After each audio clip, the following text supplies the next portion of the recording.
Alors aujourd'hui, je vais vous présenter un bidon. Bon, c'est un bidon un peu particulier. C'est un bidon qui va permettre de faire la vidange.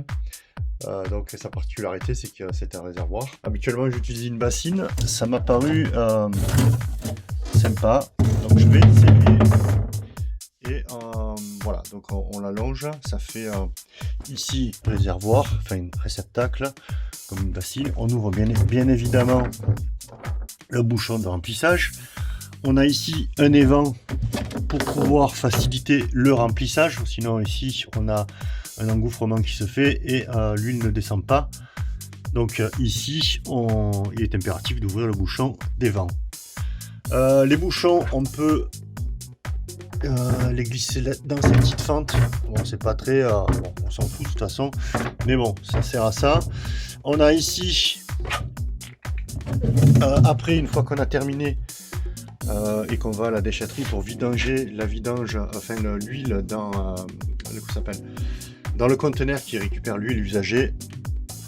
Vous avez ici, ça devient ni plus ni moins un jerrycan qui va permettre de vidanger l'huile usagée. Donc voilà, article très simple. C'est peu coûteux, je crois que ça coûte même pas 20 €, enfin dans les 20 €. Donc si ça fonctionne, c'est plutôt pas mal. Contenance 7 litres, il me semble. Je suis pas censé montrer la marque, mais c'est pas grave.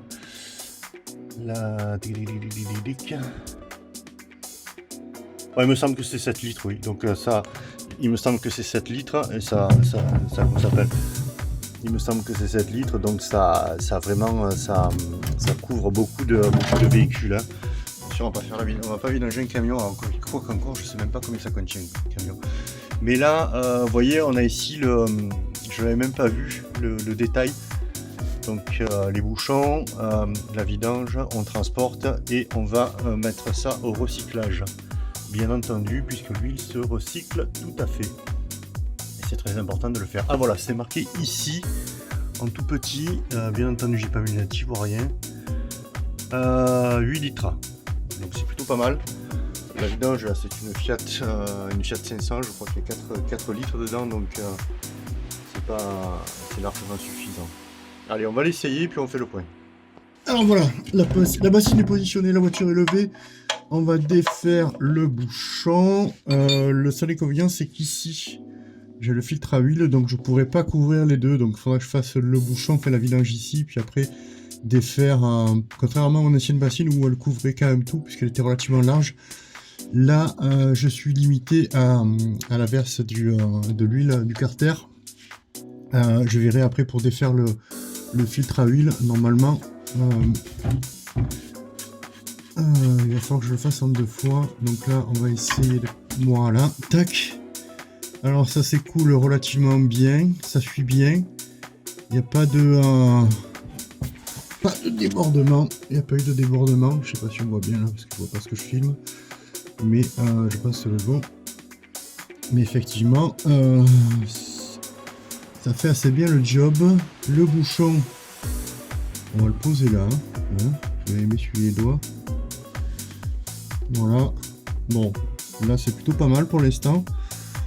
Il va falloir que je rebouche. Je vais descendre le véhicule bien entendu pour mettre le carter à plat et éviter de finir de vider le carter. Voilà, on remonte le bouchon. La vidange est terminée. On va défaire le filtre à huile. Alors pour le filtre à huile, on va venir ici. Je sais pas si on va le voir. Le filtre à huile, ouais, on le voit. Il est ici. Ah, le filtre à huile est ici. Alors, comme on le monte à la main, comme vu dans la précédente vidéo, mais là, on a le résultat. C'est-à-dire qu'on peut le défaire à la main, quoi. Alors, il est un peu plus dur, effectivement, à défaire. Hein. Mais là, par contre, j'ai pas eu besoin d'abîmer quoi que ce soit. Ça vient tout seul. Et ça, c'est tout juste du bonheur. Et c'est comme ça que ça doit être fait, puisque le joint il n'a jamais fui.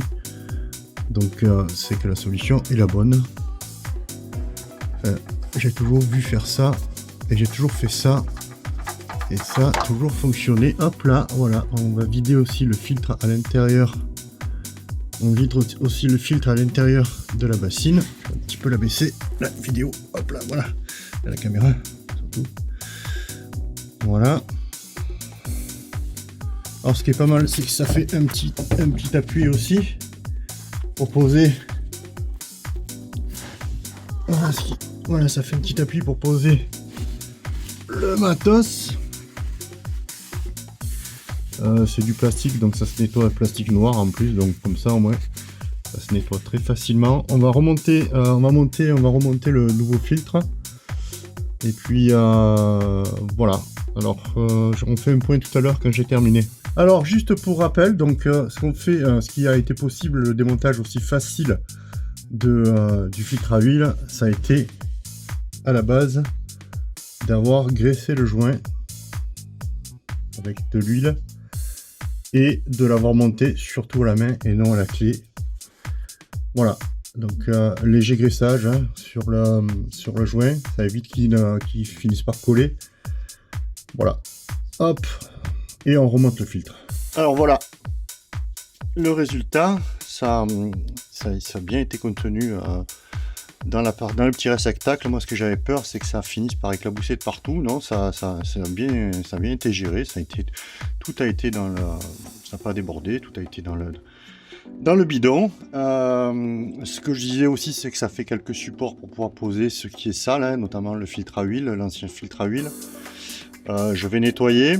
Là, le gros avantage quand même, c'est que par rapport à une bassine, c'est que la bassine, il aurait fallu que je la vide dans un bidon, puis après nettoyer la bassine, alors que là, finalement, c'est beaucoup plus simple. On nettoie juste cette partie-là, les parties que j'ai un petit peu souillées, on va dire, on va parler comme ça.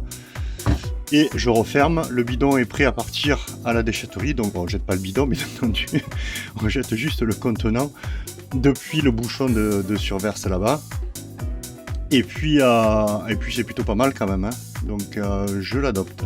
Voilà, j'ai nettoyé ça au bouchon, ça se nettoie plutôt bien, plutôt facilement. On referme les bouchons. Les deux bouchons, les vents aussi, hein, bien entendu. Alors ça c'est quelque chose à ne pas oublier quand vous remplissez, ça risque de faire blou-blou sinon. Et puis là voilà, hop, il est prêt à partir. C'est très statique, ça attire toutes les merdes. C'est très chargé positivement. Voilà, et le bidon, il est prêt à partir en déchetterie et on a minimisé les manips. C'est plutôt parfait, moi je suis satisfait, on n'en met pas de partout. C'est plutôt pas mal. Allez, on valide.